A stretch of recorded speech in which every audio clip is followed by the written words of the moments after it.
कोई कैकेयी को कभी दोष मत देना। मां कैकेयी को अयोध्या में कोई ऐसा प्रेमी नहीं था जैसी मां कैकेयी प्रेमी थी, क्योंकि रघुनाथ जी का वियोग, भरत जी का वियोग, महाराज दशरथ का वियोग, पूरे अयोध्या वासियों की निंदा का पात्र बनकर राम जी की इच्छा की पूर्ति की।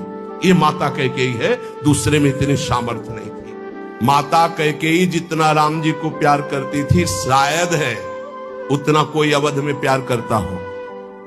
भगवान श्री राम एकांत में माता कैकेयी से कहा, मां मैंने पूरी अवध में देखा है कि आपसे ज्यादा मुझे कोई प्यार नहीं करता, और ये सामर्थ्य केवल अधिक प्यार करने वाले में ही होती है। तो आप मेरे लिए निंदा सहेंगे, मेरे लिए आप अपमान सहेंगे, मेरे लिए पुत्र वियोग, मेरे लिए पति वियोग, ये केवल आप ही सह सकती हैं। इतना त्याग आप कर सकती हैं, मुझे पता है, क्योंकि आप हृदय से बहुत बहादुर हैं।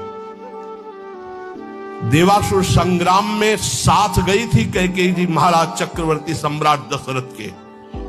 भगवान राम जी इसीलिए कह रहे हैं कि आपका हृदय वीर रस से भरा हुआ है, आप सह सकती हो मां, बस एक मेरी इच्छा है। तो उन्होंने कहा, हे राम तुम्हारे लिए अभी प्राण त्याग सकती हूं, तुम्हारे लिए सब कुछ त्याग सकती हूं। तो उनका आपको बस जिसलिए मेरा अवतार हुआ, मैं संतों के सुख के लिए अवतरित हुआ हूं, मैं अवध का राजा अभी नहीं बनूंगा, अभी आपको मुझे वनवास भेजना ही होगा। मां कैकेयी ने एकांतिक भगवान की आज्ञा का पालन किया, ये ध्यान रखना। कैकेयी जी का हृदय बहुत रघुनाथ जी के प्रेम में डूबा, ये कोई नहीं जानता। सर्वश्रेष्ठ प्रेम मां कैकेयी का, जिन्होंने अपना अपमान सहा, निंदा सहा, लेकिन राम जी की इच्छा की पूर्ति की। ये अंदर की बात कह रहा हूं। भरत जी ने कभी मां नहीं कहा।